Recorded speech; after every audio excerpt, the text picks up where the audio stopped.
I hate this little plastic toy. This is a Centro knitting machine.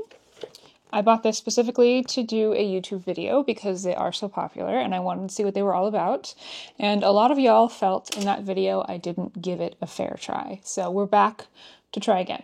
I have set aside 24 hours over the next few days to spend time with this machine and see if I can get it to do what I want it to do. You see, I am a machine knitter, but when I say knitting machine, I don't mean this, I mean the big flatbed ones. I have a bunch of tutorials for the beginner LK150 knitting machine. I have several electronic brother knitting machines. I contribute to AYAB, which is an open source project to retrofit the vintage machines to be controlled by computer. So I have written code for knitting machines, and I also have a website full of pattern generators for knitting machines. But they are very different than this. On this machine, you can only manipulate one stitch at a time, and you can't do short rows, and there's no way to do any kind of automatic patterning, and it's entirely plastic. So I'm used to working with a very different kind of knitting machine. I want to see if I can do as much with this knitting machine as I can with my flatbed machines. Obviously there are fewer needles, but some things should be possible. I want to see if I can do increases and decreases, maybe fake my way through some short rows. I have some thoughts about how to do I-cord on this. I've heard Fair Isle is possible. So I have a bunch of yarn from my stash.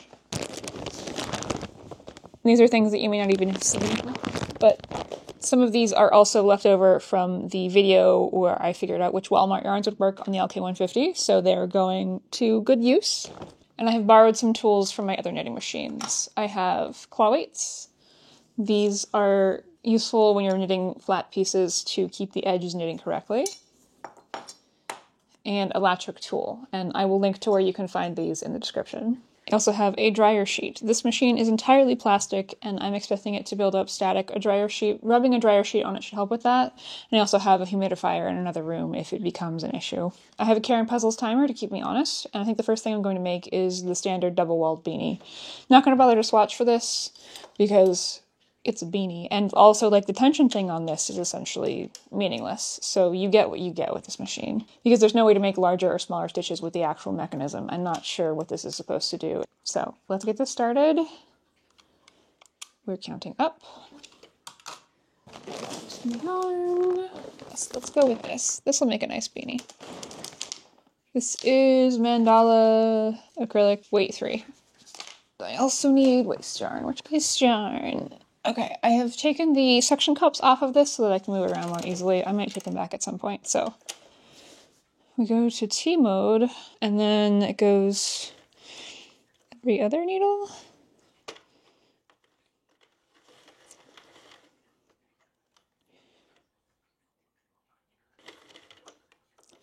I didn't make a double walled beanie last time. I made a folded brim beanie. Okay, and then you put it in the thingy, and then you just turn the thingy. Okay, that's not knitting correctly.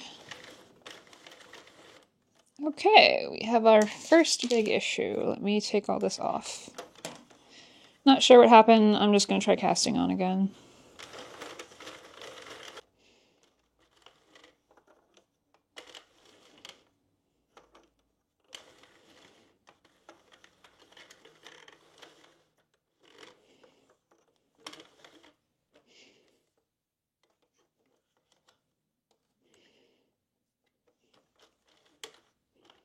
Okay, so the yarn goes in the thingy.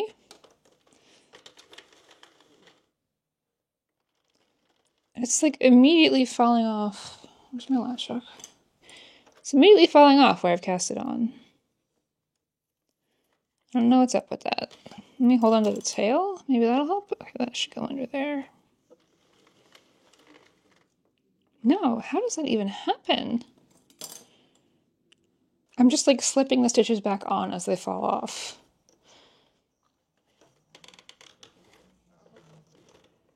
Maybe I cast on too tightly. I'm gonna assume that I cast on too tightly. The needles start popping up, and then the yarn is on top of the needle, and it's just getting pushed off. So if I just keep going, it gets pushed off. I don't know how this is supposed to work. So I'm just popping it back on. And this one's about to pop off, so I'm just gonna use my fingernail to nudge it.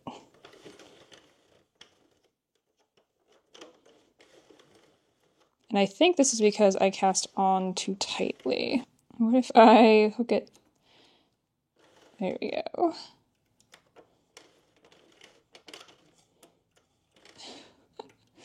This is ridiculous. Oh, and you're falling off too. Why? You have already knit. Oh, and then you don't have a loop. Here, let me make you a loop. Oh no, you do have a loop. What? Oh, they get pulled down in there. That's why it doesn't make any sense. Okay. Loops are not formed the way that I thought they were. So it's essentially got 2 loops on there already.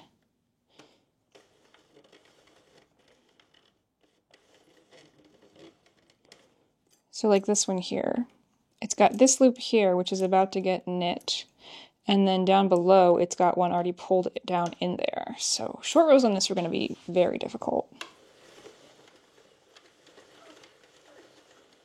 And also that means that you can only manipulate the stitches that are currently being knit. There's like no way to do it after the fact. All right, I'm calling that enough waste yarn. Clip this, throw it in the thingy. Here is my yarn. There's the center, put it in the thingy, put it there, and then it should get knit. No, come on. It's not getting caught. Why is it not getting caught? There we go.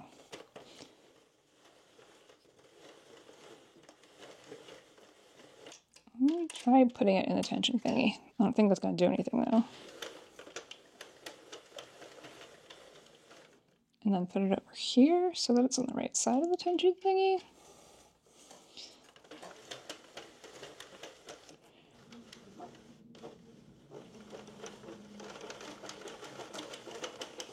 Alright, I have dropped a stitch here, and I'm not sure why. I think that should be up there.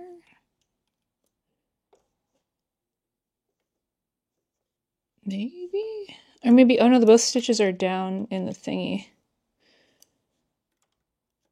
Yeah, you can see, I don't know if you can see that. But there are 2 stitches caught down where the needle is. And I'm not gonna go back because unknitting on this thing is tricky. I'm gonna keep going and it'll be a doubled up stitch. Yeah.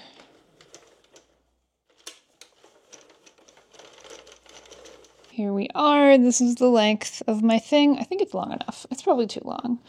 I was planning to use up the whole skein, but I've got a bunch left. So I think I'm just going to take this off on waste yarn because like catching the tapestry needle in every single loop as it comes off the machine is too much effort for me. So I'm just going to cut a longer tail.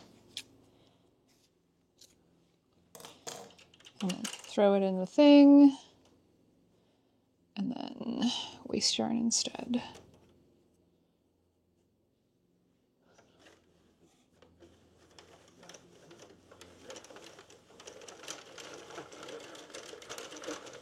And this creates a really loose knit, so the waste yarn is going to unravel fairly quickly, so I need a bunch of rows of this.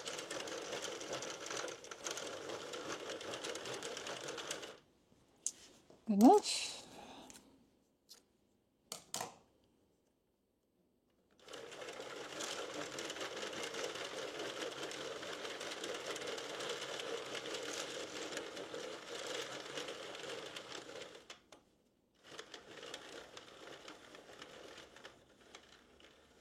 Okay, there we go.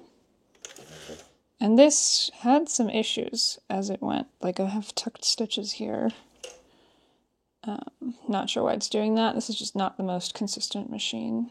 Through the tapestry needle. And then I'm just going to go around and pick up every stitch from the waste yarn. So like these guys.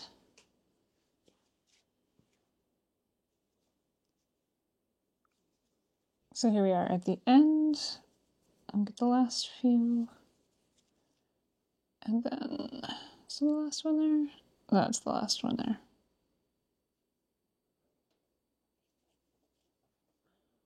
One more. Okay. And then just unravel the waste yarn. Waist yarn is a fairly common technique in machine knitting because when you're hand knitting, you just like put everything on a stitch saver, but it's too hard to get the loops off the machine and onto the stitch saver. It's actually faster to just knit some more rows because it is a knitting machine. And we're done. Okay, and then same thing on the other side. Okay, I've gathered up all the stitches, and now I need to take off the waist yarn. And where is the end of the waist yarn? There is the end of the waist yarn, so I'm just gonna clip the stitch next to it. And pull. And then this should just pop right off. Okay, and I'm just gonna take a look at this and see what I want to be the inside and what I want to be the outside. There are a bunch of stitches here that are not in good shape. So I think this is going to be the inside, and then this is a little better. It can be the outside. Okay, so let's finish up this end. So I'm just going to pull this in and then run a few stitches through the center to secure it.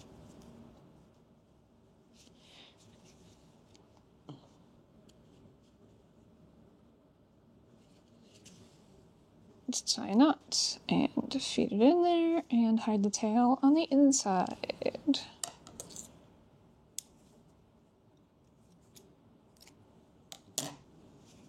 I'm going to feed the end through the center a few times.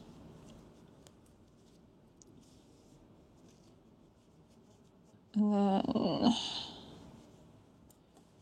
put the ends together by forcing it inside. Okay, this is going to be a massive hat. Too many rows here. Did not take this into account. This is why I normally swatch. So that way I have some idea of what's going on. And I'm just passing the tapestry needle through.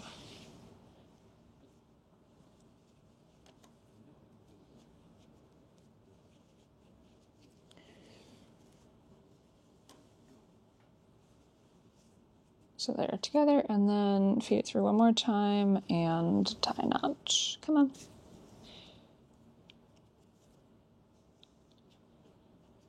And then I'm going to pass it to the inside of the double walls and hide the end in there.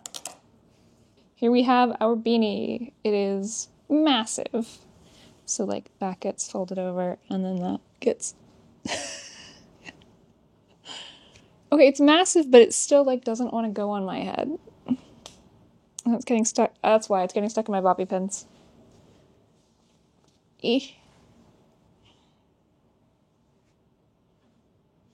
There we go. We have a hat. We have made a hat on the beanie machine. It's doable. It's a hat. It's hattable. But it did have a bunch of issues knitting stitches. And I couldn't find any, like, realistic reason for this to happen. Like, there's nothing physically wrong with the machine, and it didn't happen consistently. It happened in different places. So I'm just going to keep an eye on this as I go and see if I can figure out, like, why it's happening. Because if I can't figure out why it's happening, I can't fix it. And this makes, like, really loose knits. Like, that's not going to keep it very warm if it were a sweater. Maybe, like, that's what you want. Maybe you are in a colder place. So, this is the end of my first hour with this machine. There's my timer, and I have made a single beanie. And looking at the way that it knits, where, like, each needle has essentially two loops on it. There's a loop that's, like, caught down in where the needle goes in, and then there's a loop around the needle. Short rows are going to be hard. Increases and decreases are going to be hard. But I am thinking, like, it might be possible to do, like, slip and tuck stitches pretty easily. If you've ever seen, like, those bubble things, that might be doable. So I think I'm going to try that next. But first I need to take a break and get some lunch. So I'll be back. I am back, and before I try more complicated things, I'm going to make sure that I understand panel mode. So there's a switch on the side of the machine. T, don't know what that stands for. P, probably panel mode. Actually, I want to see if I can do an E-wrap cast on, which is very common, easy cast on for, what do you call that?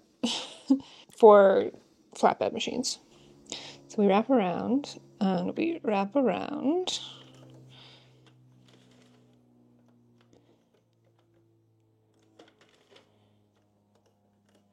And we wrap around, and I want to see if that's sufficient. They didn't all wind up in the... There, you need to go all the way down. Nope, go in the thingy. Go in the thingy. And then I want to try to go the other way. Why didn't you... No. Come on. So I'm trying to get this to get pulled down into the machine, like the other ones do. There we go, now it's knit. So now all of these are pulled down, and then I think I can go the other way. Put that in the thingy, put it in the thingy, go in the thingy.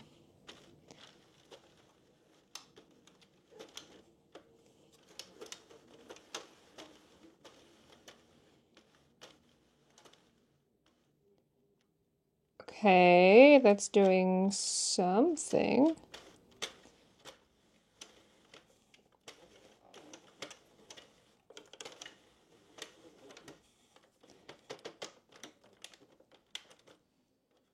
Oh, that's too tight. It's too tight.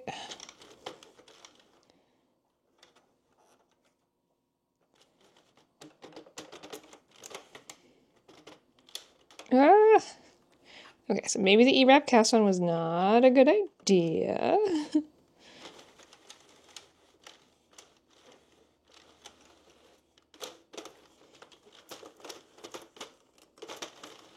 Okay, but it's kind of knitting.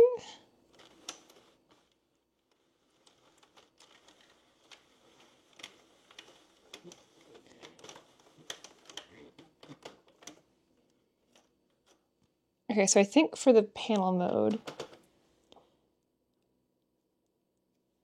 what you need to do is knit all the way past until this loop gets caught below the nubby, and then you can start going back.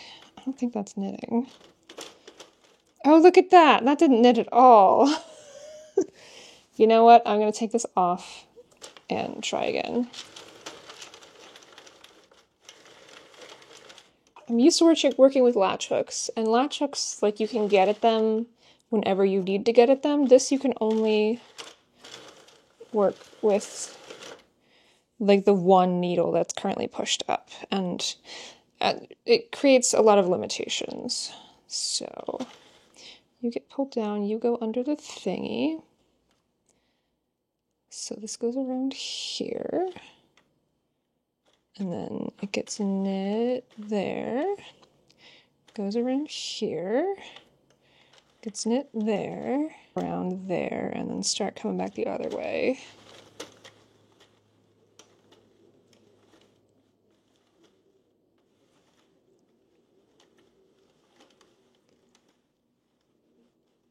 Okay, so this loop, this is the very end of my panel piece. That loop needs to fit into the nubby, and then I can start going back.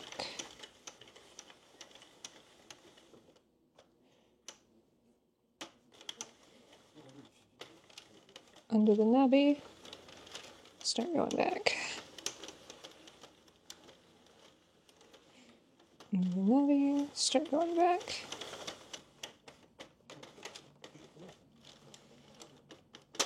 This one's having trouble knitting over here, so I'm going to try to put a claw weight in that.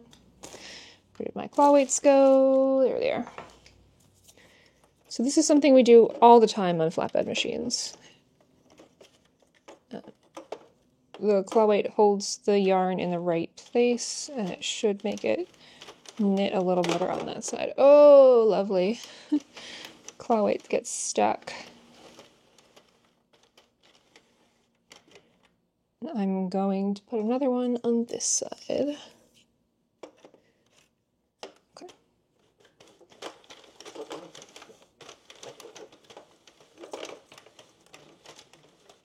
There's like a little...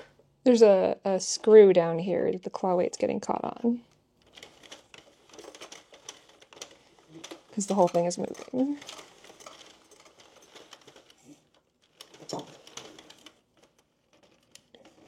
And now it's getting stuck on the floor. So I did some research and saw how you can do increases and decreases. So let me try increases here for a bit. So on the knitting machines that I normally use, we do full-fashioned increases and decreases, and that involves moving multiple stitches at a time. But it looks like it's very hard to do that on this kind of machine, so I'm just going to do one at a time. And the way to increase is just to add an extra needle into work on the outside edge. So that's the new needle, and then we're going to knit until the yarn gets past the next nubby, and then we go back. That's knitting. Do the same thing on the other side. So this is the new needle, and then knit it back.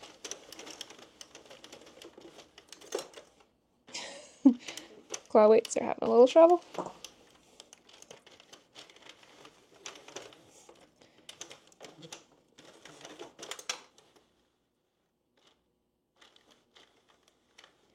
Let's try a decrease. So it needs to start knitting back, and then oh, you've got 2 loops on there. And then I want to take those 2 loops off of the needle, I want to say. No, I don't know how.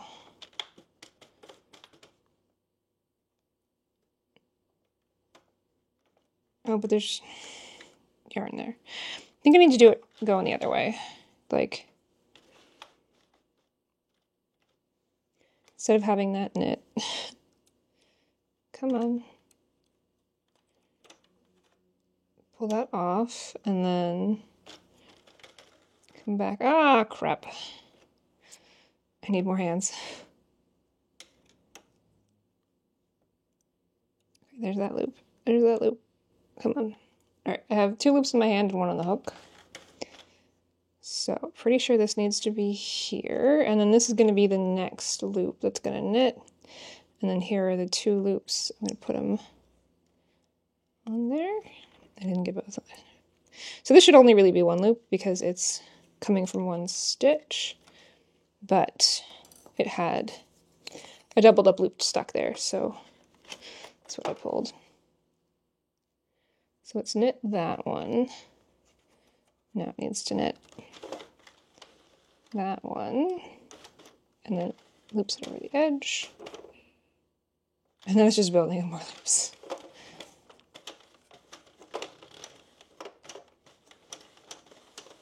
Let's see if we can do it over on this side.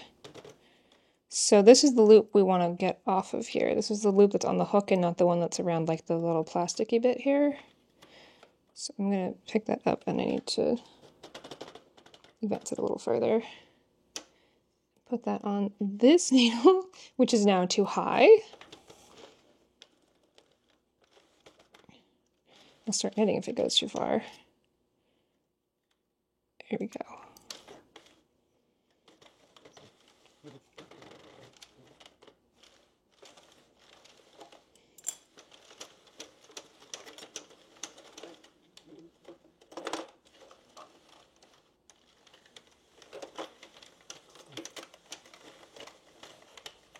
This one is just not knitting. This edge stitch is just not knitting.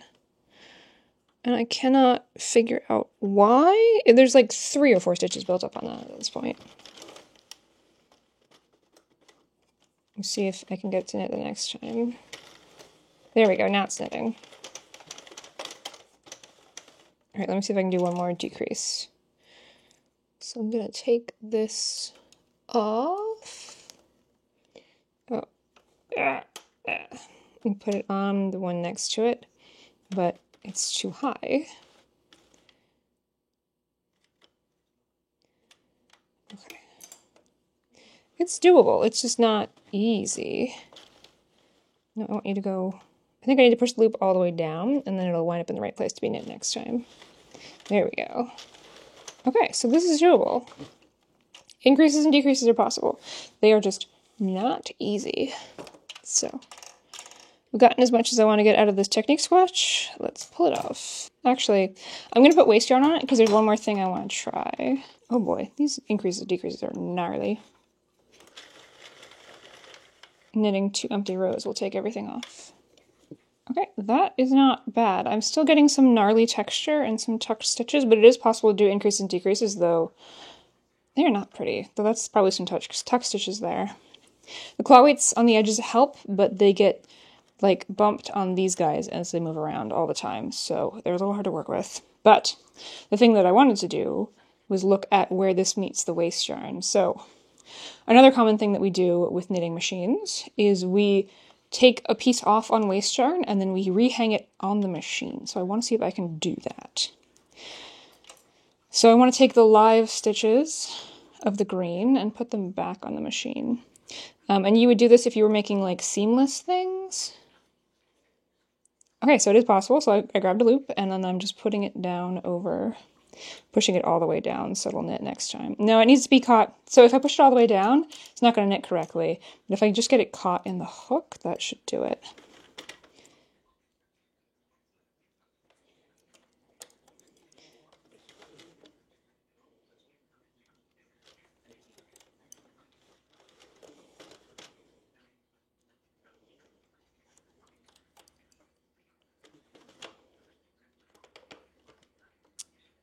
Oh, it's too close to the edge. I'm in panel mode. Here, let me just turn that off.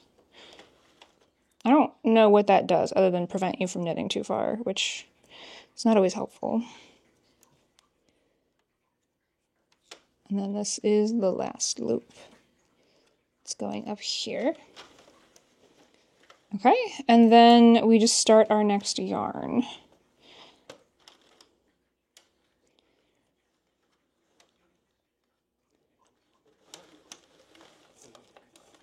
And we keep knitting. Okay, that's doable. That's cool.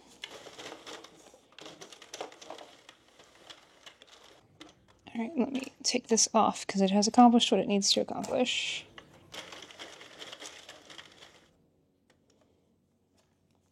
And there we go. So if we were making like a garment or something and we got to this point, we just unravel the waist yarn. And then look, there's no seam there. So let me get set up with a big panel for the next thing I want to try. So I want to make transfer lace, and that's where you transfer a stitch from one thing to the next. We also call them eyelets in flatbed machine knitting. So let me start heading the other direction. You don't want to do this right on the edge, so let me go in a few stitches. But let's say I want to transfer this stitch over here so that this will be an empty needle, and the next time it will make an eyelet. So let me get it off the thingy. There we go. And then I want to put it on the next one. I want to let it dump its last stitch. And then going under the peggy thing. Oh. Get it smaller. Come on. There we go. There we go. Ha. So this is now an empty needle, and this one has 2 loops on it. But they're a little tight, and it doesn't really want to knit, so I'm going to help it. Let's see if that knits correctly when I come back to it.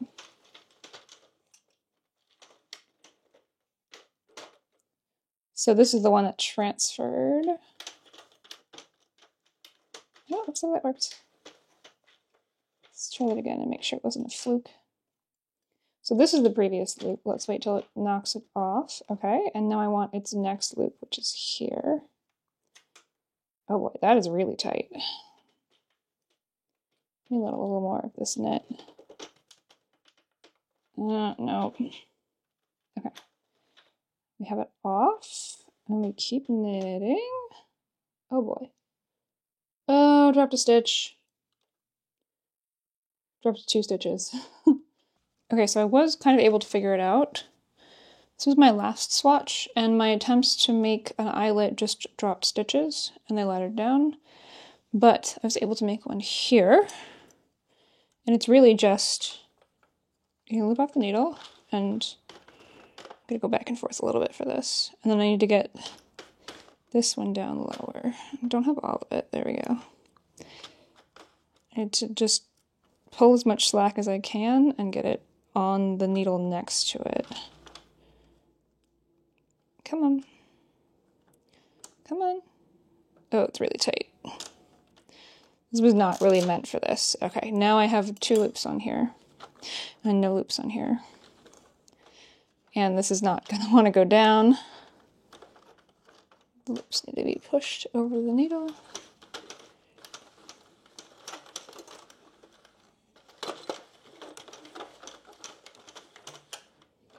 And then we have the new loop coming there.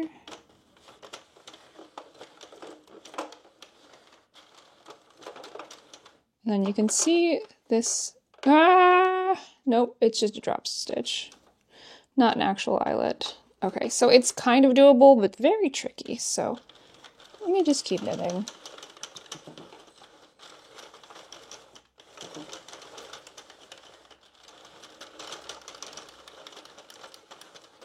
Claw weights seem to be moved up periodically because they hit the ground and then they're no longer doing their job.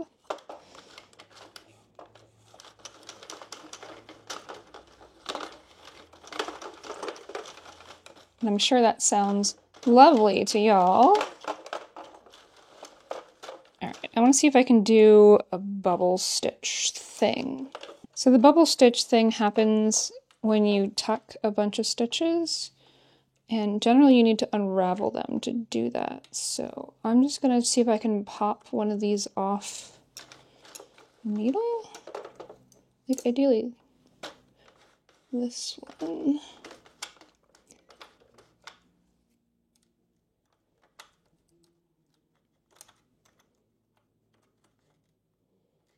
Okay, we got a loose, I'm going to pull the weight off.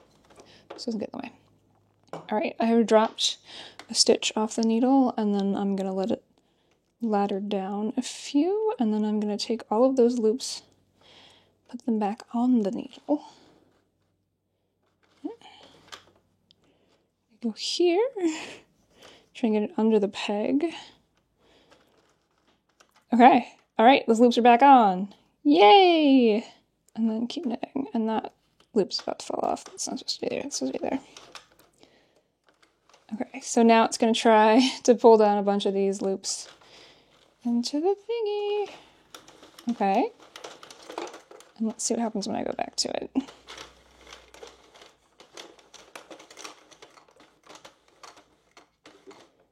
There, it's 12 bajillion loops. Oh, that might actually knit correctly. All right, one more line, one more row, and then...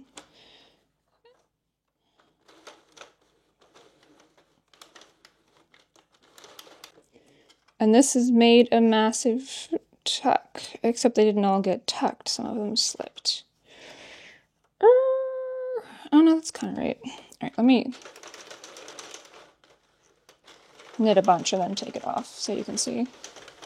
So our tuck stitch is there. And it's not very well defined, but it is there. And so normally this makes like a bubble style thing, and it might just be hard to tell because there's only one of them, or because it's such a loose knit. Generally you want tighter knits so that the length isn't so long, but like not a whole lot I can do. All right. Next thing I want to try is reformed ribbing. All right, let's talk about ribbing. So knitting machines can only knit in one direction. That's why you get the stockinette. And if this is the purl side and the other side is the knit side, if we want to make knit stitches on this side, we have to reform them. So what I would like to do is to drop a stitch off of a needle. Let me get this one. To get it down further. And let me hold that with my hand while I come down here. And then let it unravel. And then latch it back up.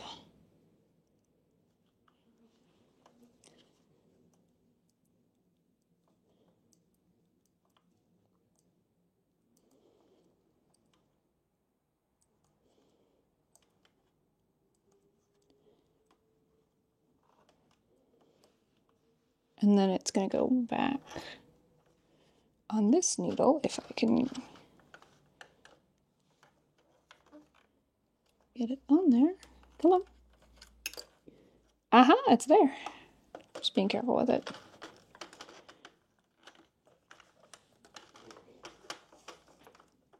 And I want it all the way down.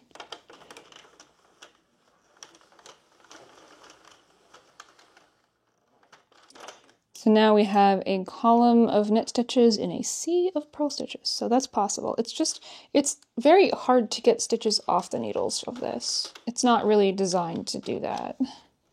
Let's go all the way down. I'm going to take this swatch off the machine because it has accomplished what I want it to accomplish.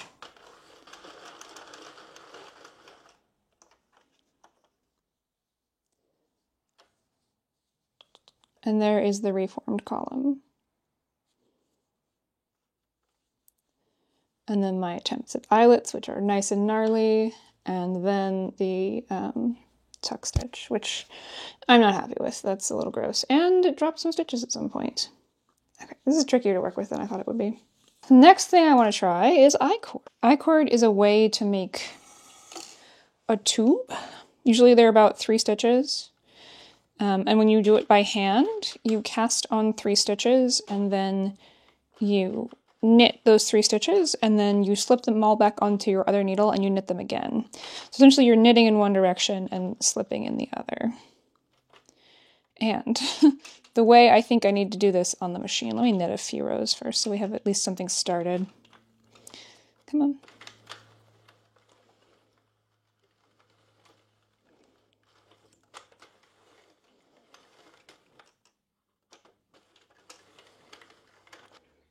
Okay, so we got this started. I'm going to put a claw weight in it. And I only have 3 stitches cast on here.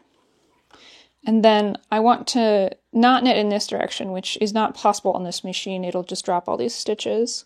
But I want to knit the other, like I don't want to knit this way, but I want to knit this way. And the only way to do that is to keep the yarn out of the feeder and rotate it all the way around. And then, didn't think about that. I'm going to put it under the thingies. So it creates a big float in one direction, but I'm going to put it under the thingies. And then into the feeder. Okay, it's doing something.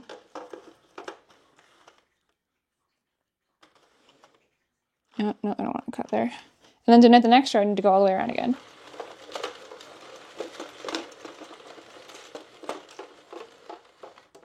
And then we're going to go under the loopy bit.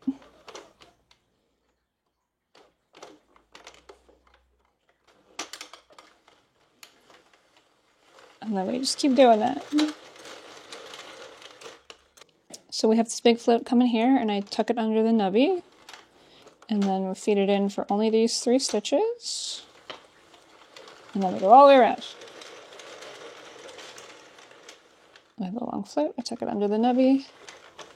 And we feed it for only these 3 stitches. I'll give you another view of this.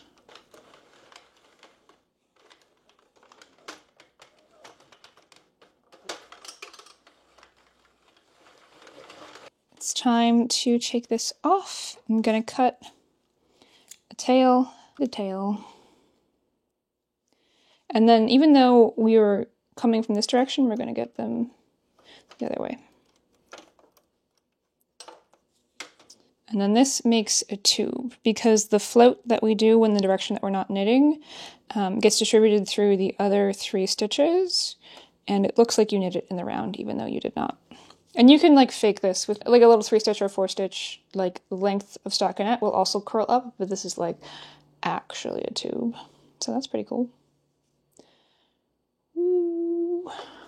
So I'm here at the end of my 2nd hour working with the plastic monstrosity. And I have made some swatches. I have figured out some techniques. I-cord is still really cool. And then increases and decreases are possible, even if they're a little tricky. You can rehang stitches on the bed. Eyelets are more trouble than they're worth. And tuck stitches don't really show up very well. So I think I'm going to avoid those for anything going on here. But like, I think I'm not going to attempt short rows. I'm going to try short rows. We're not there yet. Short rows might happen later. What I would like to do now is try to make a whole sweater. First I need to swatch for that. So I have a bunch of this yarn, and this is also this yarn. And according to the back of the skein, it should only take 3 skeins of it to make a human-sized sweater. This is Big Twist acrylic. I want to make sure that it works with the machine first though, so let me do that. Under the nubbies in the hook, under the nubbies in the hook. All right, and let's start knitting a panel. I'm almost done with this tension swatch, and that's the last stitch I need to knit. I'm going to cut a long tail and put it on a tapestry needle, and then knit one more row to get everything off of the needles.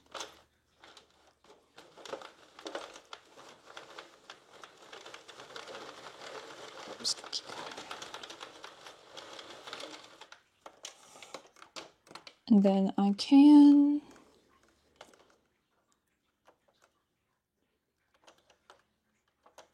I have all of the live stitches fed onto the long tail. I'm not going to finish this because it just needs to hold together in the wash, and this is good enough to hold together in the wash.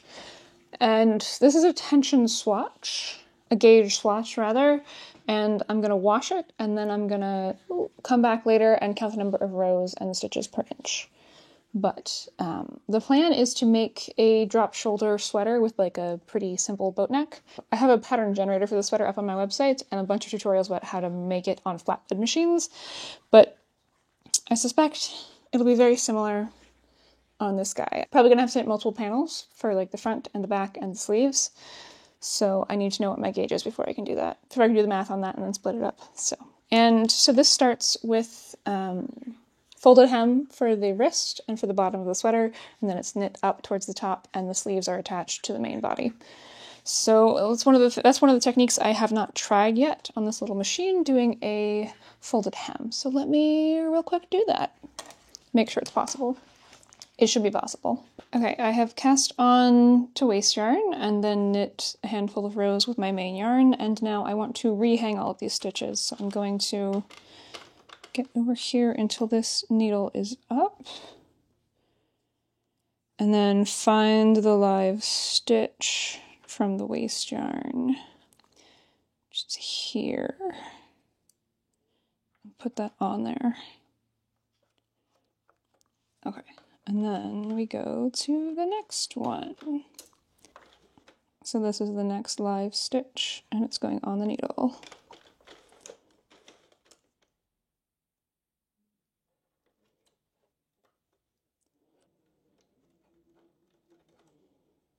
And that's everybody. So I'm going to put the claw weights back on.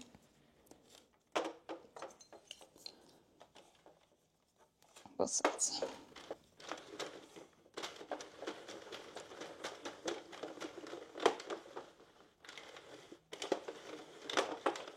Okay, so it's a little gnarly the first row after the folded hem, which understandable.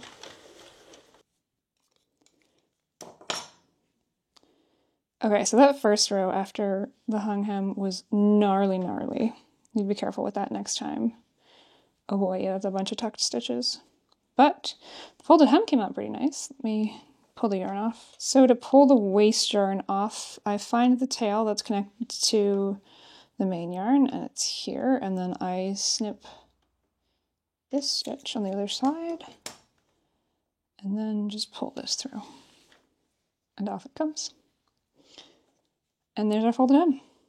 It's a nice, neat finish for if you don't have a river or something more sophisticated. All right, we got our swatches for the sweater that I'm going to make with the white yarn. While I'm waiting to block my swatches, I'm playing with some more techniques on the machine, and I was trying to do short rows, and they're not possible on this machine, and I will show you why in a second. But short rows are used for shaping like the toes and the heels of socks and adding some shaping to like the tops of sweaters.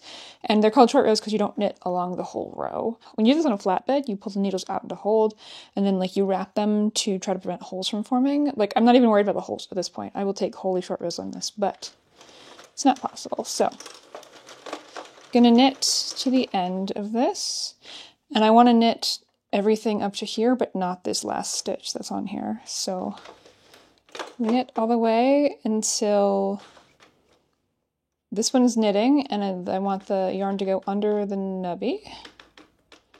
There we go, it's under the nubby, and then I'm going to go back. And see, we've knit, oh, come on. We've knit all the stitches, but not this one. This one still has its loops on it. So I'm going to go back. And I don't want to knit this one, I just want to knit up to here. So we knit as far as we can, and then we wait until the loop goes under the nubby of the thing. Then we start knitting back. And if you'll see, this last stitch didn't knit, but the rest of them did. And usually to like shape the heel of a sock, you get progressively shorter on the rows. So instead of just skipping the last one, I'm going to skip the last two. So I only want to knit this one, but not these last two. So I go until it knits, and we dropped a stitch. We dropped a stitch from this needle because it's already pushing its way up. And we can put that back on, but we're going to have the same problem again. So I want this one to knit, so I'm knitting all the way until it goes under the nubby, and then I start knitting back. We're just going to keep having these problems because the way this works, these guys are coming up and they're like casting off their previous loop, and they're going to try to knit into this one, but there's nothing to knit into, so it just drops the stitch. So if we go this way, we want to knit this one, but not these two. So we go and we let it knit, and we dropped a stitch off the last one because this needle has already started coming up. So maybe, let me put that back on. And I have some thoughts about maybe making this feasible. So that goes back on there. There we go. But I don't want to knit this one, but I do want to knit this one. So I'm just going to take the yarn and put it under the nubby and then go back. Hopefully. Oh, no, that didn't it. Where did that come from?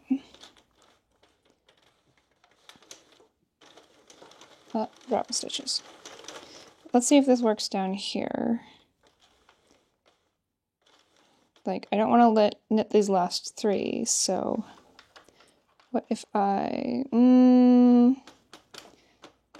Nope, we're dropping stitches. Okay, short rows just aren't possible on this machine because of the way that it works. And there's no way to prevent any of the needles from knitting. There's like no equivalent of hold for this machine, so short rows aren't possible. Sad day, no socks for you. I'm at the end of hour 3, and I have some technique and tension swatches for a sweater that I'm going to make out of this Big Twist acrylic. So these need to be washed, and then I can find the dimensions of the sweater. And I did some more swatching to find out that it's not possible to do short rows on this machine. So it is fairly limited, which is disappointing. I'm reserving judgment because I'm only 3 hours into this, but I'm already frustrated with this thing. Like, it can't do everything that I can do on my flatbed, and I get why people buy them because they're cheap. But there are significantly better alternatives for this little machine that can do more and will hold up better, because this is still just plastic. All right, I'll be back when my swatches are blocked. We are back, and we are in hour 4 because I spent some time trying to get a Fair Isle swatch. Didn't go very well, but I'm going to take another stab at it. And then I made a second folded hem swatch because the first one was like super gnarly. Where is it? This is the first one. It dropped a bunch of stitches and tucked some, and it just is not what I want out of folded hem on a garment. So I made a second swatch, and it is possible to make like a clean folded hem if you're careful with it. You got to be really like, make sure the loops are in the right place and be gentle with it. So here is my tension swatch that came out of the wash, and let's make a sweater. So we're going to work with my most basic sweater pattern, and the body is just a rectangle with a folded hem on the bottom. And if I were making this on a flatbed, I would slope the shoulders with short rows, but I'm just going to make it a rectangle this time and then like seam it about to here. And then the neckline is made by the natural curl of the stockinette. So we're going to knit the front and back of this, assemble it, try it on, and then we're going to knit the sleeves, which are just folded hem, trapezoid here, and then this gets seamed to this. And that's it. So First thing we need is a gauge from our gauge swatch, and I like to measure like a 2-inch square in the middle of it and then just count the number of stitches. And this is a reminder that I cannot count. So we're gonna do our best. 1, 2, 5, 6 stitches. And oh boy, 10 rows. This is in 2 inches, so in 1 inch it's going to be 3 stitches and 5 rows. So that's the gauge we're going to work with. Okay, and now look at my laptop. I have these, so my patterns aren't just patterns, they're pattern generators. So you enter your measurements and you enter your gauge, and then it creates a pattern specifically for you. And there's a link to all of this in the description on my tiny little crappy Chromebook, which is barely holding on. There we go. This is the drop shoulder sweater. 3 stitches per inch, 5 rows per inch. Chest circumference. You'll need a measuring tape for this. Call that 40 for a sweater. We're going to do no ease, finished length. I'm going to make this like kind of cropped so it's a faster project. So I want it to hit it about my waist, so that's going to be 14 inches. Armpit for circumference is this distance, and you don't want this to be too tight. And I'm gonna actually leave it pretty loose, so let's call it 20 inches. And then we call it hand circumference because the sleeve needs to fit over your hand. So let's actually, and I'm gonna make it like 3/4 sleeve. So let's do here. I want the end of it to be like, I'll call it 12 inches. Okay, and then we do the sleeve length after we assemble the body. Now that I have plugged everything in, I can start doing some math. So for the body panel, we want to do 60 stitches. Oh, my armpit circumference is too big. Oh, right. Okay, so I normally shape the top of this with short rows, and because I can't do that on the centro, I'm taking that out, so I'm going to add a couple inches to the finished length. So let's call that 15. This is going to be a funky sweater, but it'll be a sweater. We're casting on 60 stitches, we're knitting 20 rows and rehanging, and then we're going to knit 5 rows and place a yarn marker, and then we're going to knit 50 rows. And then short row shaping, which we can't do here, so I'm going to skip that part. And then this is 15 stitches in. Okay, and we will get to the sleeves when we get to the sleeves. We can't just do this because the Centro only has, 48 needles? And when it's doing panels, it does fewer than 48 needles. So we need to split this in half and put a center seam down here. And when you add a center seam to a garment, you need to add an extra stitch on either side that'll get consumed in the center mattress stitch. So we're going to do 30 and 30. And I played with this thing, and the row counter doesn't actually work when it's doing panels, which flatbed machines can do this. The row counter works when it's stripped in both directions. I don't know why this is counting up and then counting down. It's just bad design. But let's see if we can do this. And actually, let me pull... I'm going to borrow the row counter from my LK150 and then just trigger it manually. It'd be nice if I could do it semi-automatically with this guy, but that's not going to happen. So let me reset that to 0. I need to make 4 of these panels. So let's do that. It's actually 31 and 31.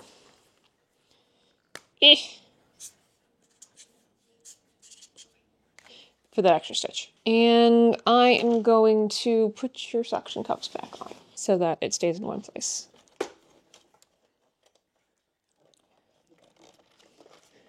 This video is going to be so freaking long.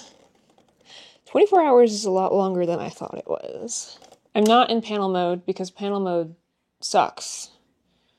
But we are going to cast on with waste yarn, 31 stitches, and let me find one.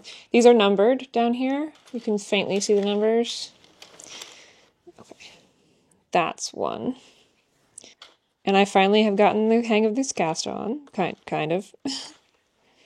We go under, and then we go through, and then we go under, and then we go through, and then we go under, through, under, and that is 31. And then we can just knit a few rows. Okay, I'm gonna call that enough waste yarn and cut it off.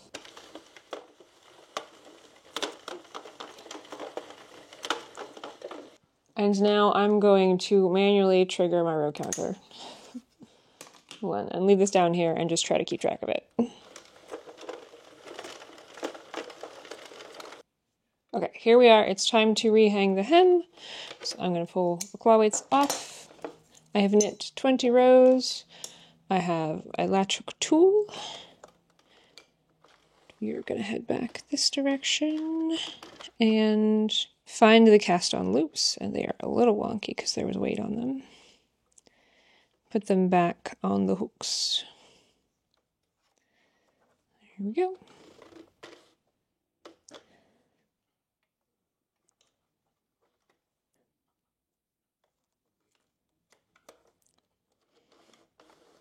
I have the hem rehung and cast on, and I'm just going to put claw weights in it so it doesn't cause any problems. And this is the part where I need to start being careful as I knit back the other way to make sure that the loops go down on the funky needle things we've got going here. So let me get I need to knit 5 rows, so let me reset my row counter. And now it doesn't really want to knit because there's a bunch of loops.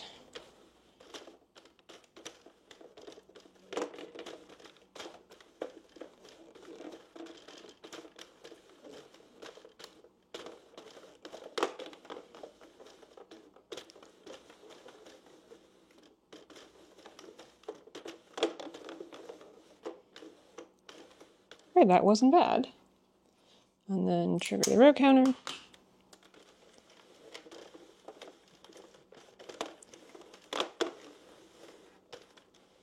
Okay, that is 5 rows knit. So now I'm going to place a yarn marker because this is where the sleeve is going to attach. This is going to be kind of a funky sweater, but I usually take a piece of waste yarn for each side, and then I will grab this top stitch here and pull it through. And then pull it through again. And you want to do like a waste yarn marker instead of one of those plastic stitch markers that you'd get for hand knitting, because the plastic stitch markers are for sure going to get caught in the machine. But yarn, you're probably fine. I need to knit 50 more rows, so let me reset my row counter, and off we go. I've reached row 50, so we're done with this chunk of panel. I want to take it off on waste yarn so that I can crochet through the live loops. So I need to leave myself a long tail so I have enough space to do that. So generally I pick like some multiple of the length of the work. So let's go with 3 times the length of the work, and I'm just roughly eyeballing this here. Like that. Throw it in the middle, make sure it's not wrapped up anywhere. And then we go waste yarn.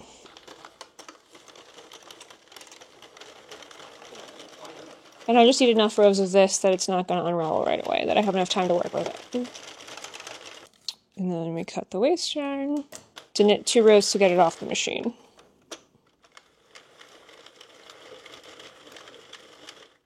Okay, here we go. Here is the finished piece.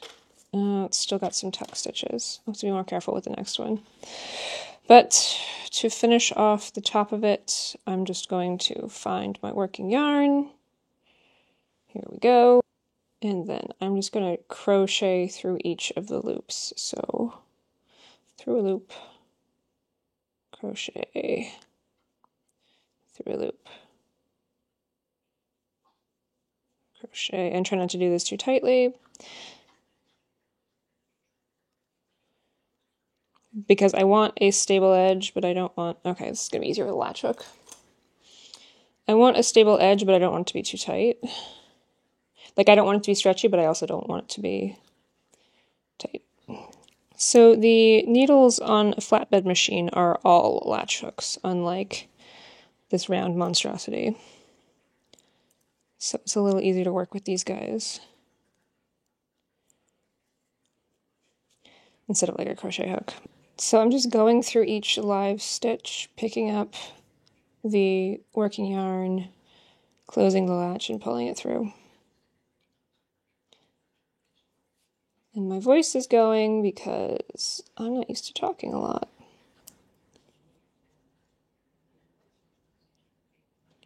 And then the last one is there.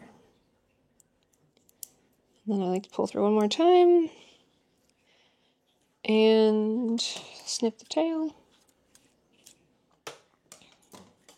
And then pull this loop all the way through. And then the waist yarn comes off.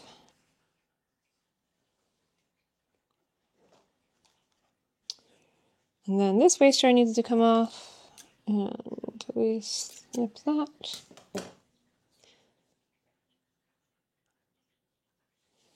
Pull that through. And there we go. We have one panel of our sweater. And these yarn markers are telling me where to put the sleeves later. That's going to be the bottom, where the bottom of the sleeve gets attached. It slipped a bunch of stitches. Okay. This machine is just not all that reliable. Let's be careful with it. Okay, now I need to make 3 more of those. And we are almost at the end of our 4. Before I make the rest of these pieces, I'm hoping that some of my slipped stitches are just static problems, so I'm going to rub this whole thing down with a dryer sheet in the hopes that it helps solve some of that. So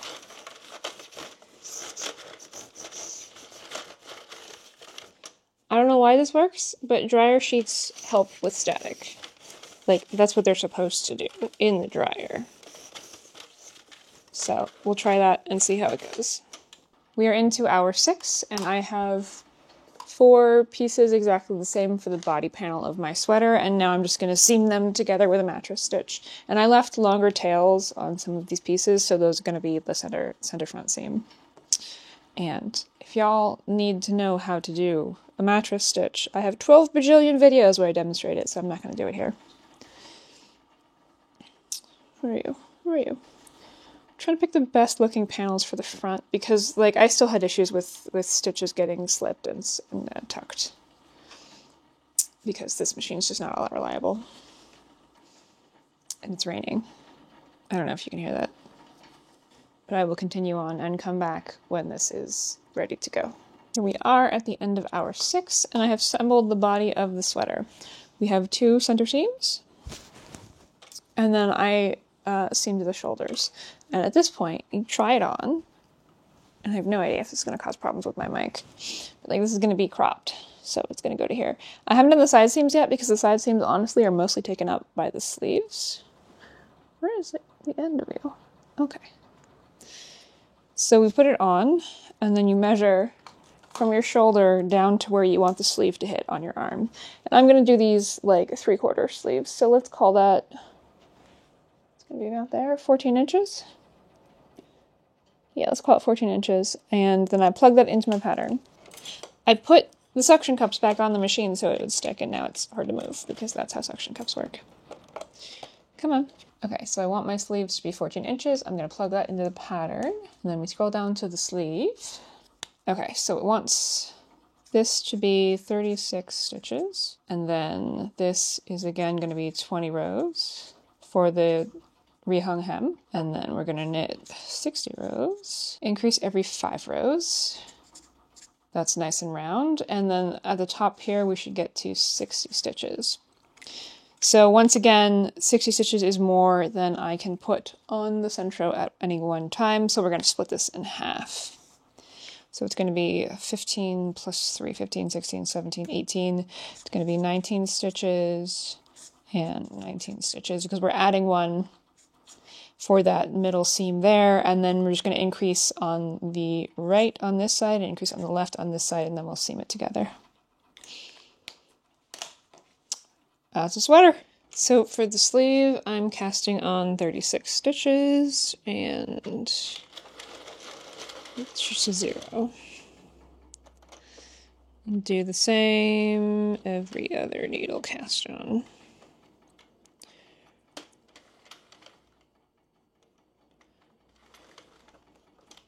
Did I say 36? I meant 19, because we're cutting this in half.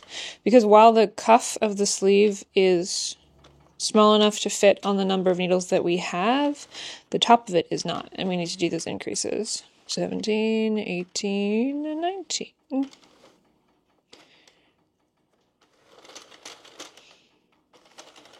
then this proceeds almost exactly the same way as the body panels. So that's one row. Okay, so I've rehung my hem, which might be a little too short, actually. I don't think I counted that correctly. Anyway, so that's one row. This is 2 rows.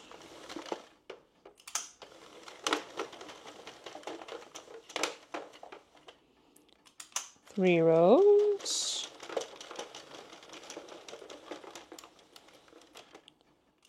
4 rows.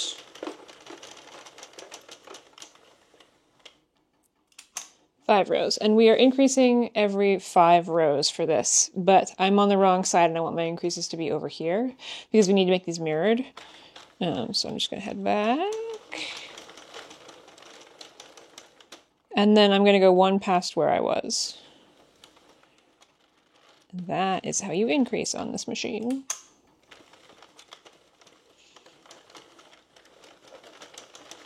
Because I'm hitting a multiple of 5 again, I'm just going to let it go one more pass. That's it. I have reached the end of the sleeve. I'm going to take it off on waist yarn, but I'm not going to finish the edges. I'm just going to leave it on waist yarn because I'm going to join it to the body of the sweater as I finish the edge, which is something that you can do. And that is half a sleeve. Now I need to make another one of these that is mirrored, and then another one of these, and then I need 3 more of these essentially. One exactly the same and 2 mirrored. Okay, here we are in the middle of hour 8, and I have all of my pieces knit. And I actually redid the first piece that I did because the hem was way too short. I'm not sure what happened there. I miscounted. Even with a row counter, I miscounted. I am very bad at basic math. But this is the part of the video where I remind you that I have a degree in math. So counting and addition are not actually required for being good at math. All right, this is all the knitting done for this project. So I'm going to get the machine out of the way. And suction cups on it so it's sticking. Get that out of the way. Over here. And then I just need to seam these up. They're mirrored, so that's a left. And that's also a left. And that's a right. So I have 2 mirrored pieces, and I'm going to seam them up in the middle, and then I'm going to attach the whole thing to the body of the sweater. So here we are in hour 9. I assembled one sleeve and put it on the sweater. It looks like this. Now let me show you how I do the other sleeve. And this still needs its side seam, but we're getting there. Oh, I'm bumping my microphone. This is the other sleeve. I found out when I was doing this first one that the marker I placed for the bottom of the sleeve is in the wrong place. That means that I probably got a different gauge from my sleeves than I expected to get, than I got from my gauge swatch. It happens sometimes, especially when you're making bigger pieces and your swatch is not all that big, but it's not the end of the world. We're just gonna work around it. Here is the body of the sweater. Let me get my markers out of the way. And I have these plastic stitch markers that are used for hand knitting that I'm going to use like kind of as pins for this. So I take my sleeve and I find the long tail that I left that I'm going to use to sew this up. And then I put it right sides facing against the bottom of the sweater, and then I'm going to match up the center seams. Match up the center seams, and then I'm going to go through 1 stitch on either side of the center seam for the sleeve. So I've got 2 stitches on my thingy now. You can see that. And then I'm going to put that through the shoulder seam, just so that's held in the right place. And then I'm going to kind of like walk, actually, no. So I already did the other side, so I'm going to match them up to see where I should start. And it's about, my hair is in that. about right there. So I'm going to take a marker and put it there, and then put it through a stitch in the sleeve, the last stitch of the sleeve. And there it goes there. And then I'm going to match it up with the other side of the body. So that's about there. And I'm just eyeballing that, and that's fine for a sweater like this. And it goes through the last stitch in the sleeve. And then I'm just gonna find like a midpoint and mark that as well.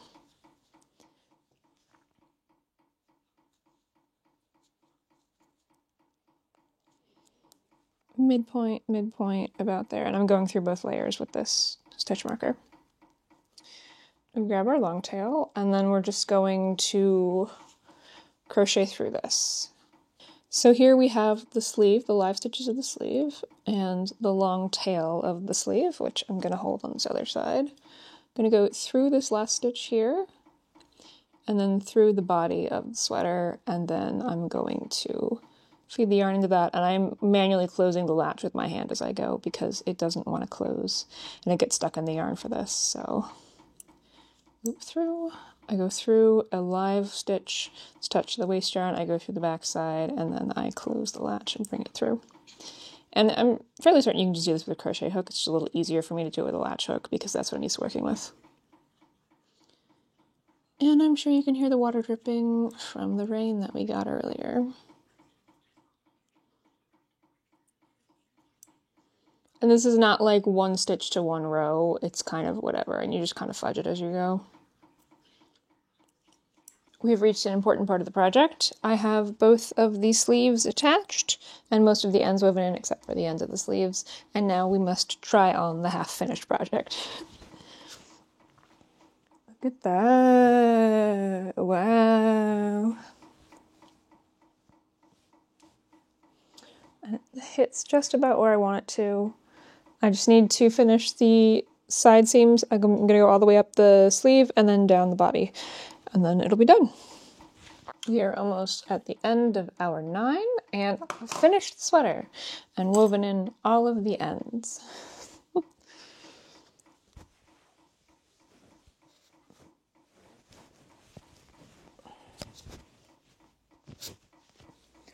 It's not perfect, but it's not bad for a drop shoulder sweater made on the Centro.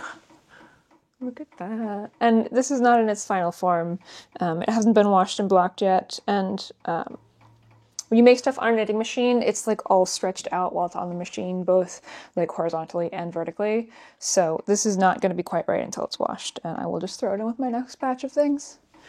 And it's only been about 10 hours of this. 24 hours is both much longer and much shorter than I thought it would be.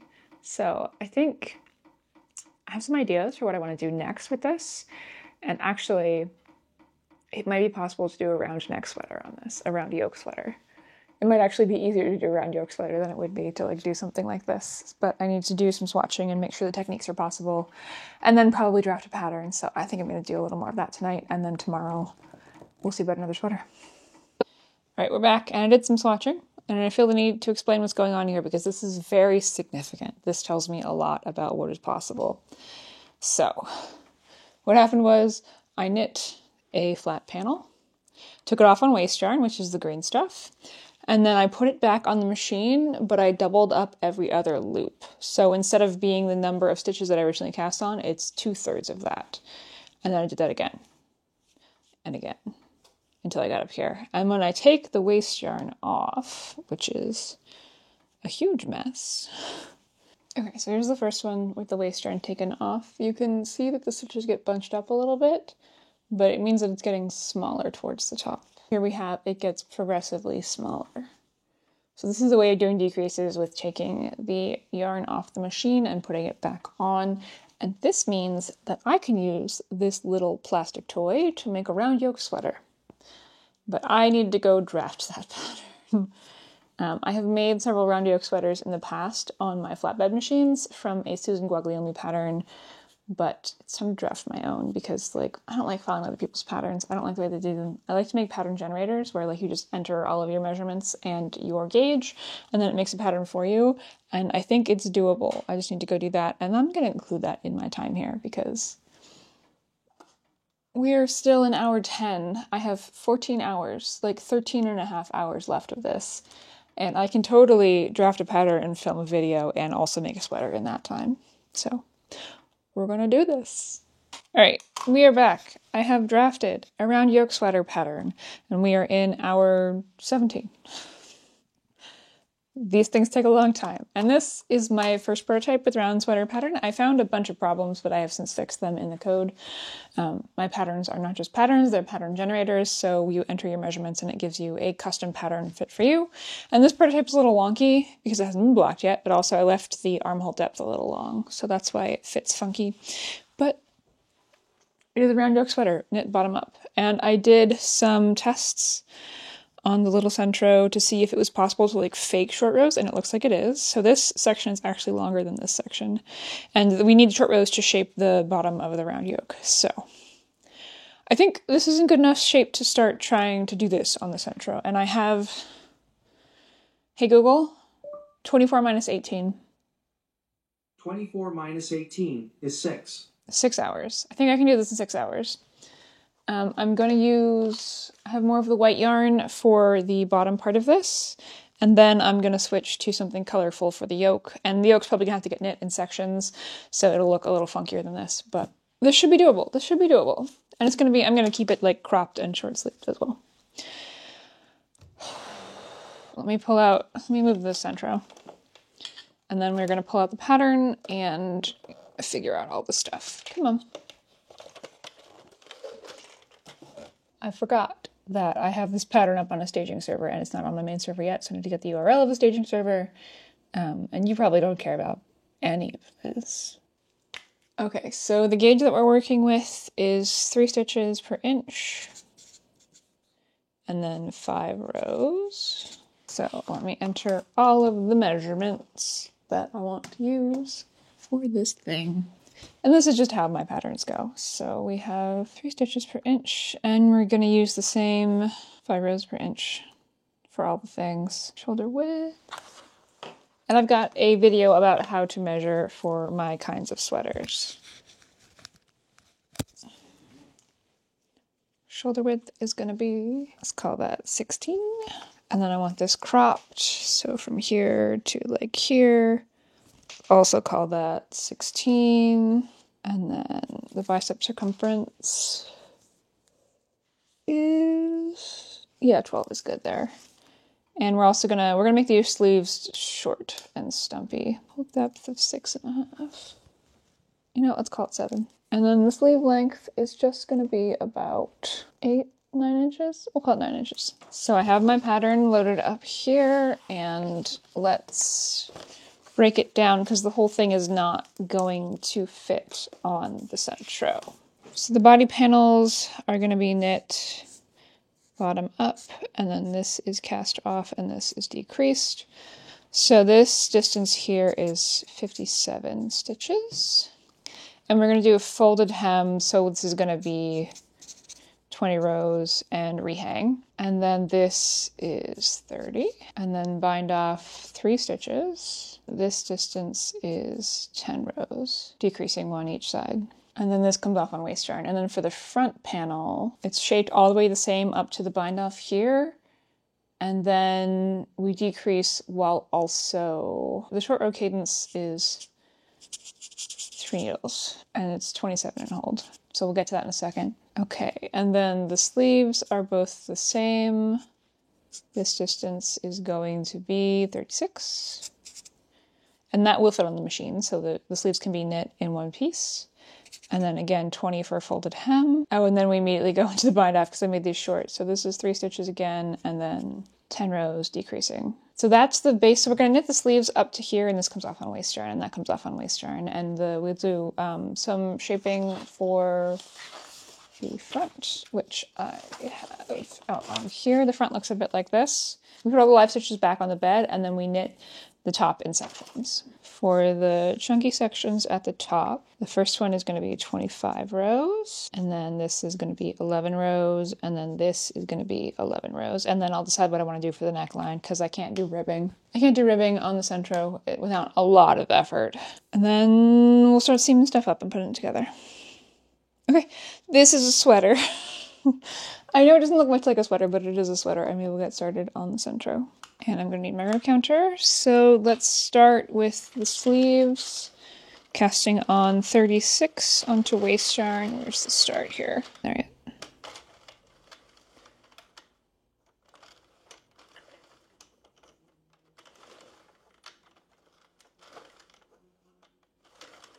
Five 36.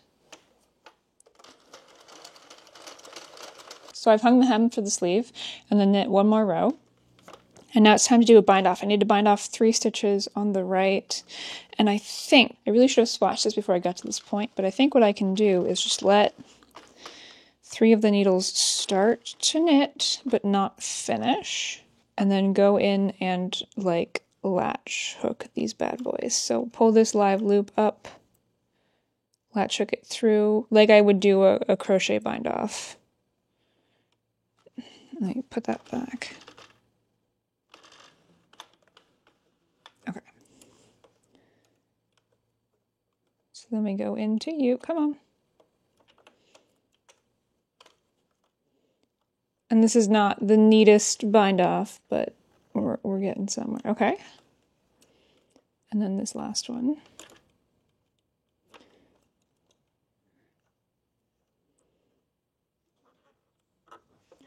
Okay, now I've bound off 3 stitches.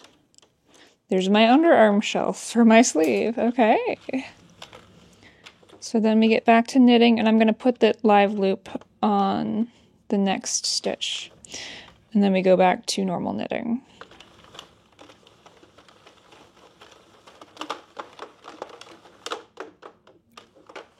And then I'm going to do the same thing on the other side. I'm going to pull the yarn out of the feeder. And then knit these 3 stitches. And then, ah, crap. That had another stitch in it. Let me just put that through. Okay. So we knit that one off. Come on.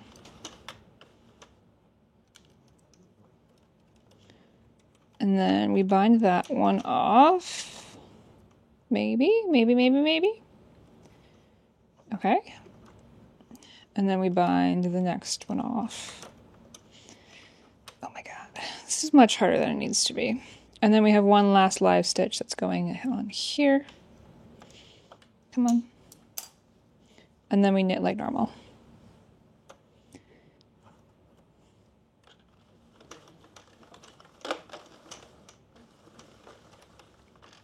And now I want to reset my row counter to 0. And I'm going to decrease 1 stitch each side until I've knit 10 rows.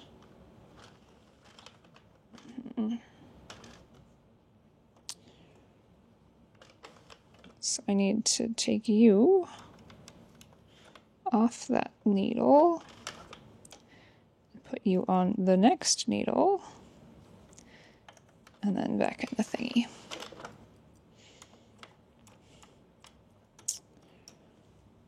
So 5 decreases on either side is going to be way too many. I drafted this pattern for a much smaller gauge. I'm going to have to go back and rethink this.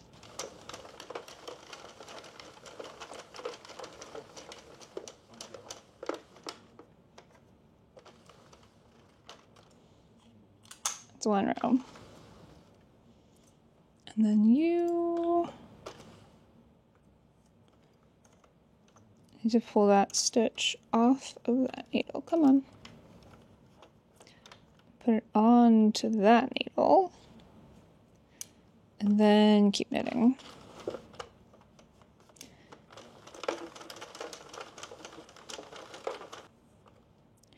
And then we're also decreasing on this side.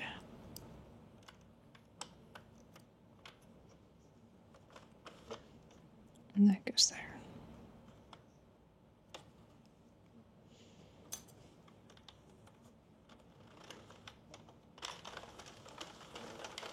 we are back. I have knit both of the sleeves. This is just folded hem and then 3 stitches bound off and then decreases and then off on waste yarn. And both of the sleeves are the same, so they're both done. And then I knit the back body panel because it's essentially just a sleeve, only I had to knit it in 2 pieces because of the limited number of needles we have on the Centro.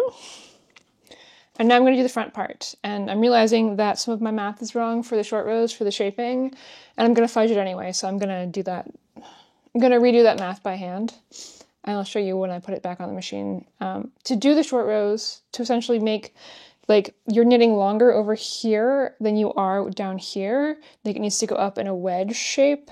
I'll have to take a piece on and off the machine a couple times to get that to look right, because you can't do short rows on this thing. Let me get cast on up through the bind off and then show you how the rest of this is going to work.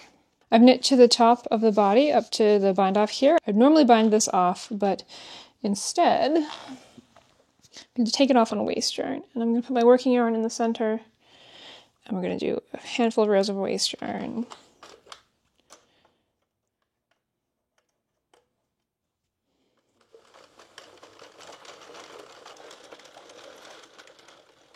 I'm going to pull the weights off. And then I have the working yarn on this side. So I'm going to bind off these last 3 stitches, just going through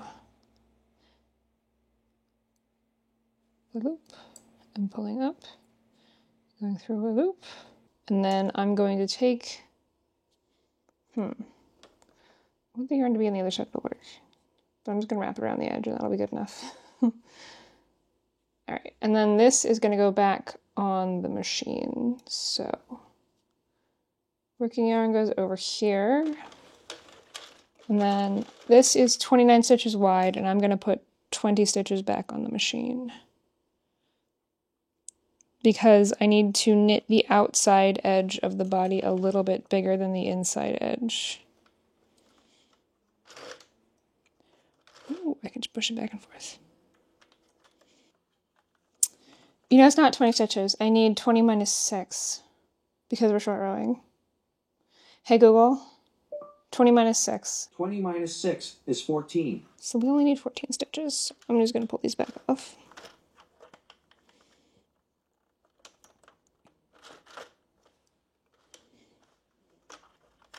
Okay, 14 stitches are back on the bed. So let's put some weights on that, and my working yarn's actually over here, so I'm just gonna rotate it all the way around. Okay. Put my working yarn back out, and then put it in the thingy. And then we are going to knit 2 rows.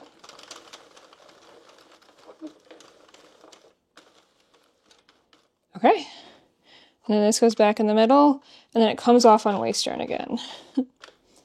So we're going to make progressively smaller sections as we put it back on the machine.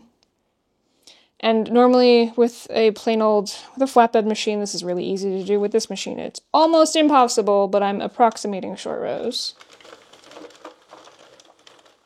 And this comes off the machine. Let me pull my weights off so they don't cause problems.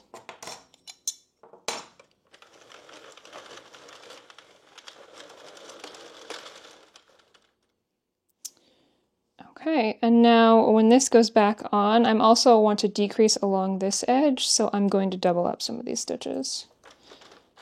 And I want to be 6 short, so 1, 2, 3, 1, 2, 3, 4, 5, 6.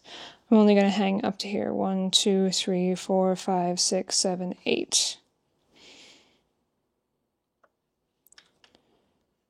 So I'm going to start with this second stitch, putting on the needle.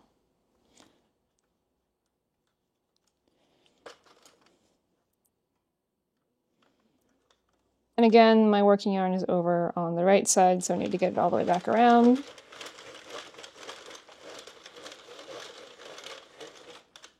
This is like the most inefficient way to do this. Okay.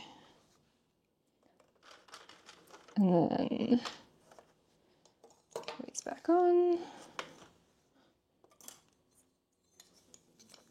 And you can see that I'm watching Grey's Anatomy, because why not?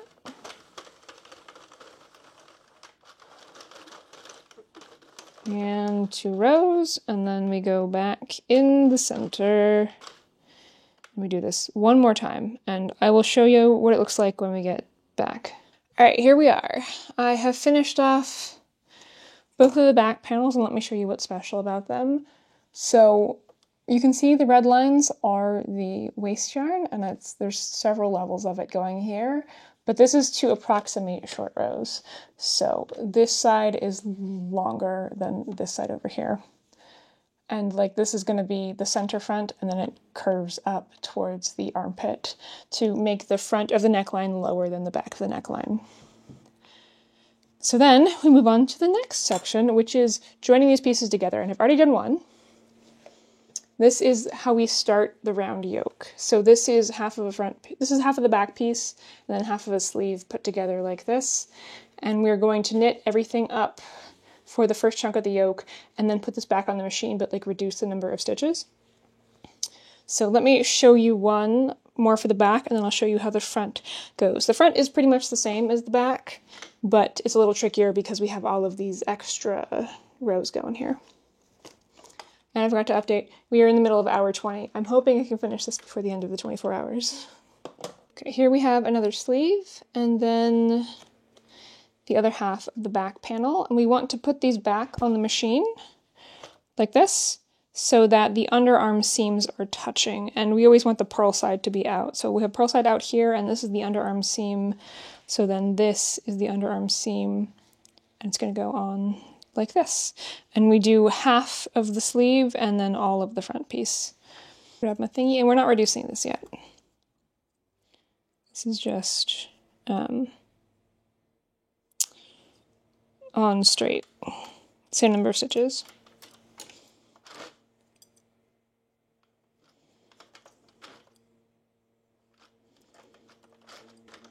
Okay, and then the last stitch of the back panel. And then starting at the underarm seam here, we're going to double up the first stitch. And then we're going to put half of the arm, the stitches on there.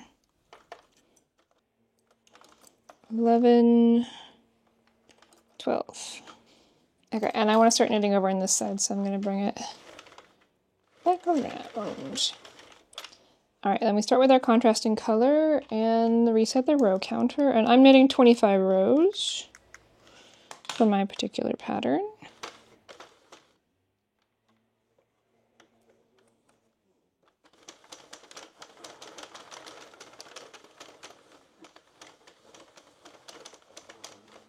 And the only funky thing we're doing here is we're knitting one extra stitch on the outside here, and this will be used for the shoulder seam that we put up the side.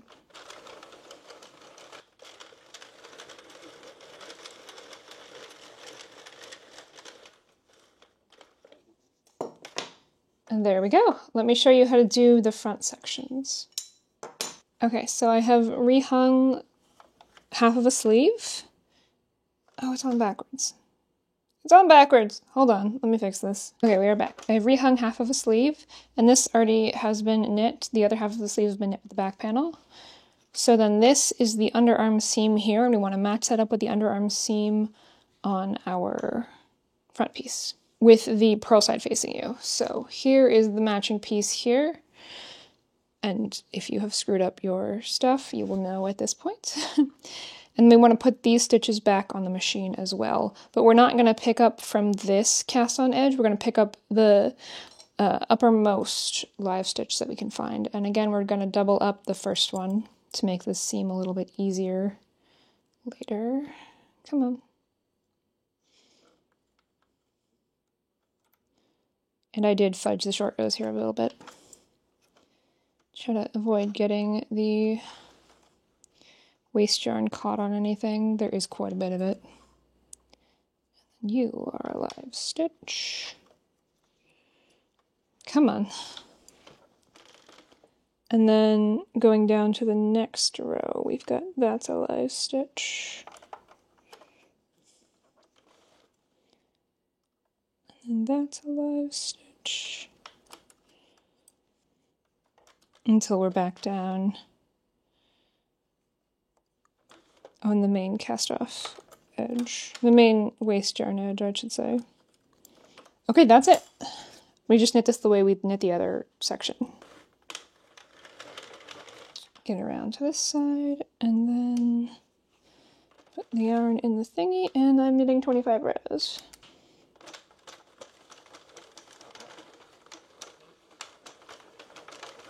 Alright, we have the first section knit for the whole sweater.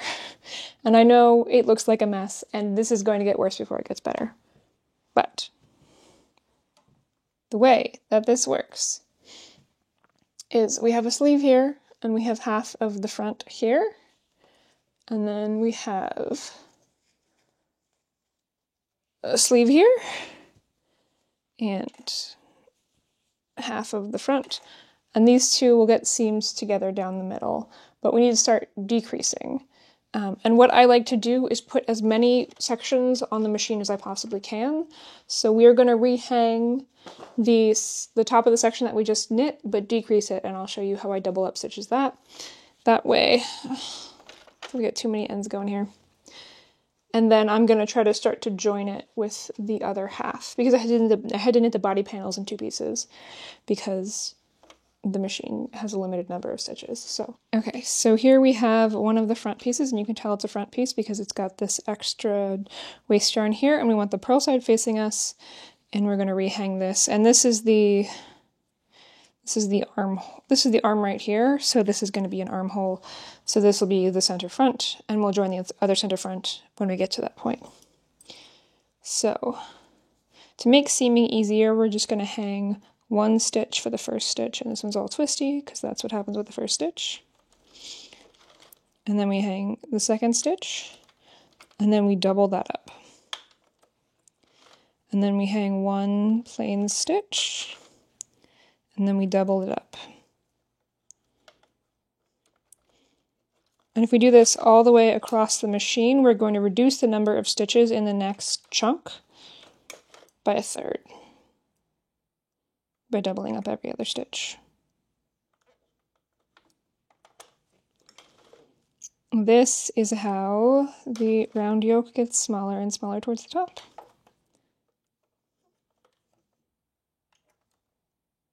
And I'm going to double up the second to the last one so that we don't have to worry about the last one being doubled up, because this makes it a little bit easier if we have one plain stitch on the outside. It makes it easier to seam up later. But also, we take the other section, and again, we have the purl side facing us, and this is the center front, and we know that because this goes straight down, and this is the center front seam, and that's the underarm there. So then we start doing the same thing. And this is less than half the machine, so I know I have enough space for the second piece. You're all twisty, but you're going there. Okay. And again, we double up the center stitch.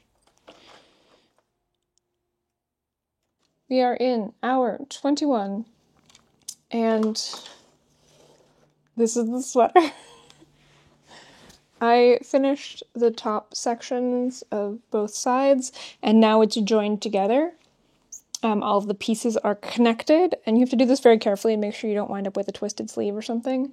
But I think it's all correct. Yes, it's all correct. I did screw up my prototype on my big knitting machine and had to fix it after the fact. So this is the working yarn now, and then we're going to decrease this by thirds one more time, and then do the neckline stuff. So we can't do ribbing for the neckline because this is a centro, so I think I'm just gonna like put some white in there and let it curl, let the stockinette naturally curl, and call that the neckline. And then this needs to be seamed up. So one more decrease, and then we're almost done. And this was a little bit too much to fit on the machine. I had to be very careful not to let the stitches unravel on the opposite side as it went all the way around. Okay, and the waste yarn stays on until the very end. In case something goes wrong and things start to unravel, then it just unravels to the waste yarn and you can put it back on the bed and start over. Okay. I know it doesn't look like much, but this is a sweater. This is going to be a round yoke sweater knit on the Centro, which I don't think I've seen anybody else do, so good for me. Oh, I need to take a break. I knit the top section, and this is where my pattern tells me I'm done, but this feels a little loose. So I want to seam up the rest of this and then like try it on and see if I want to do one more decrease, because the way I drafted the pattern on the flatbed machine was to add a row of ribbing after this, and ribbing pulls in, but we can't do ribbing on the Centro, so I might reduce it one more time and just do like a rolled hem in plain stockinette. But I need to start assembling this first so that I know how it fits. So I'm going to do the center front and the center back seam and then the underarms, and then we'll try it on and see how it looks. This is just a mattress stitch.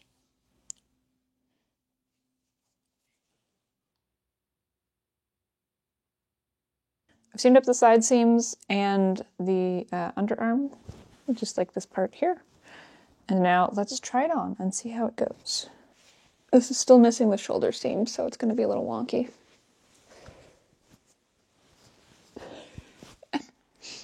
Okay.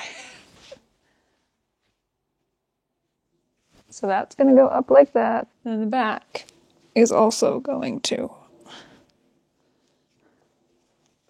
So we're going to have shoulder seams, and then this will be the neckline. And the way this sits now, I'm not going to make it any smaller. I'm just going to add like an inch or so of white and then do a sewn bind off and let it naturally curl. But like, yeah, it is totally possible to make... Is this on backwards? No, it's not forward. It's possible to make a round yoke sweater on the Centro. Cool. All right, let me finish off the knitting and then the assembly.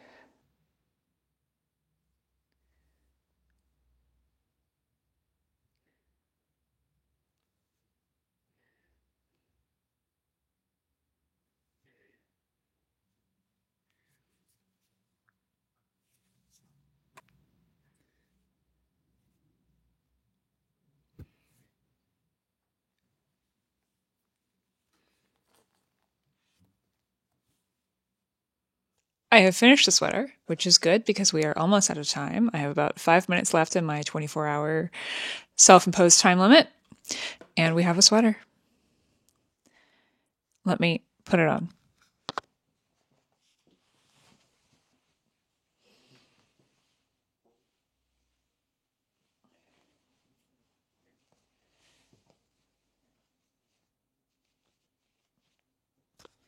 This has not yet been blocked, so it's a little wonky still, but it is a sweater. It's a round yoke sweater made on the Centro, which when I started this project I didn't think was possible, but I'm glad I took the effort to make it happen. So when I seamed the shoulder seam together, I did the neckline so that the seam's on the outside edge because the stockinette naturally curls. And then the rest of it is done the normal way you would do a mattress stitch. And we have some holes in the front where the fake short rows went, and that's because they didn't get wrapped. You get this too in your hand knitting if you didn't wrap your short rows correctly. But this is the best I can do with this machine. It might theoretically be possible to wrap short rows, but it's not worth the time and effort. The pattern is probably up on my website by now, and I will link the video to the drafting when it's done. I still need to go back and make some fixes for the short rows and the distance to decrease on the underarm. Not quite right, but should be easy to fix in the code. We've reached the end of this exercise, and I still hate this little machine. This toy, rather. Okay, there we go. I still hate this little plastic toy because of what it means. Like, as a toy, it's fine. If you want something to play with for 5 minutes, it's fine. But what I really hate about it is what it has become. I hate that when you Google knitting machine, this is what comes up. Because there's so much more out there. So if you want a toy, this is not a bad option. But my recommendation, and I think there are two kinds of people who wind up with Centro machines. There are knitters who no longer have the dexterity to knit by hand, and there are people who are looking for knitting machines. And I'd say if you are in the second category and you're looking for a knitting machine, don't buy one of these. I'd say get the LK150, which is this one. You can find them secondhand. I wouldn't pay more than $400 secondhand, but if you have the budget for it, you can just buy one on Amazon and get it new. Or if that's out of your budget, I'd look for a Bond. They're also called Ultimate Sweater Machines. They're a little trickier to work with than these guys, but I'd say secondhand, don't pay more than $100. And I think this itself is about 50 or $60. So for a little bit more, you can get something where you can make a lot more than just hats and tubes. And if you're in the first category, you're someone who wants to hand knit but doesn't have the dexterity for it anymore or yet. So like if you have arthritis or like kids that are wanting to get started but don't really have the hang of it yet, I'd say a knitting loom is a better option. Let's take a quick detour to talk about knitting looms. These are knitting looms that I got as a child. They come in many different shapes and sizes. These ones are good for kids because they have big chunky pegs. This is a little one that is for making socks, and it is adjustable. I recommend these over the Centro for people who don't have the dexterity for knitting because they are a lot easier to work with.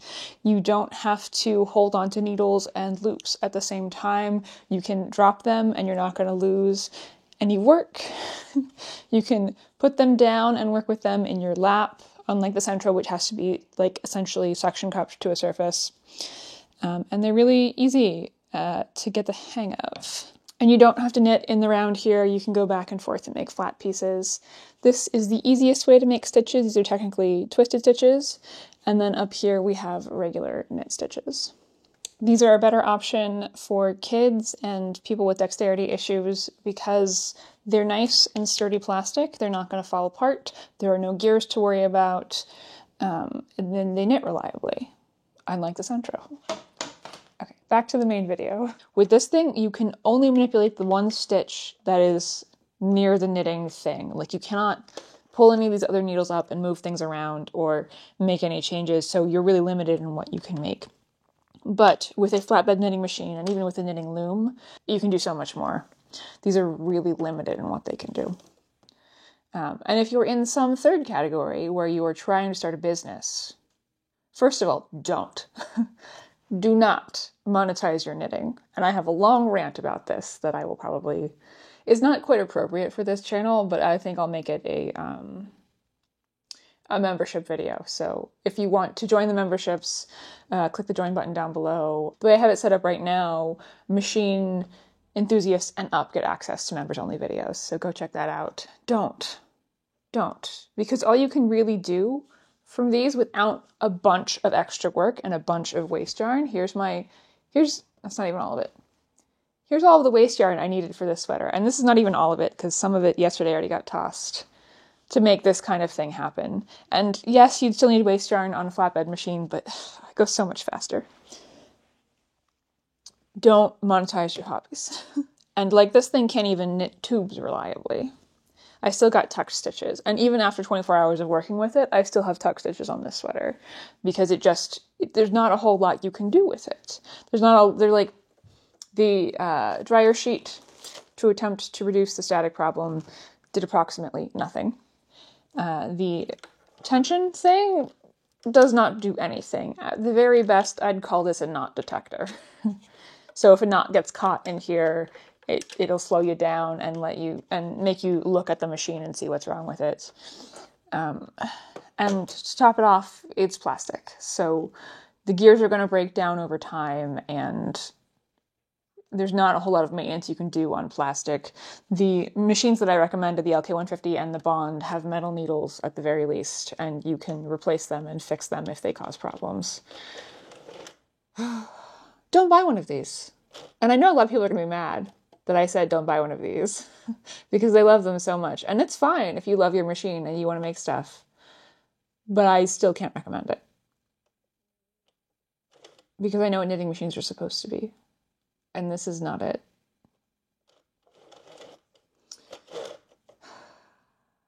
Are we going to leave it there? Are we going to leave it there? Are we at 24 hours? Oh, we have looped. I think we're going to leave that there. I think this is the end of this video. I am so tired of working with this machine.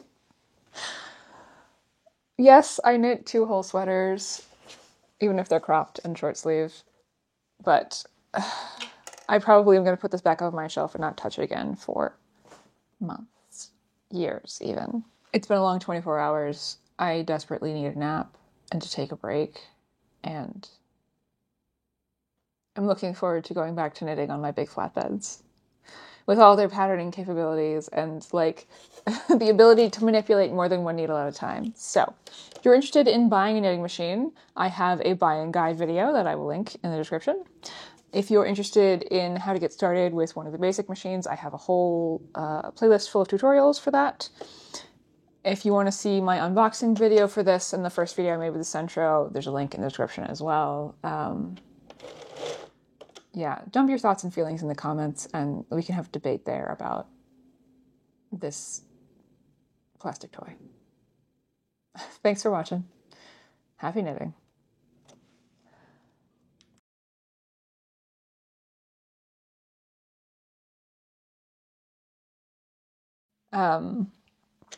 Any thumbnail.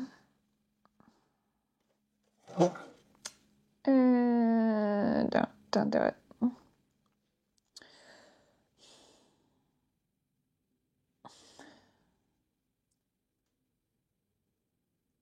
I have thumbnails.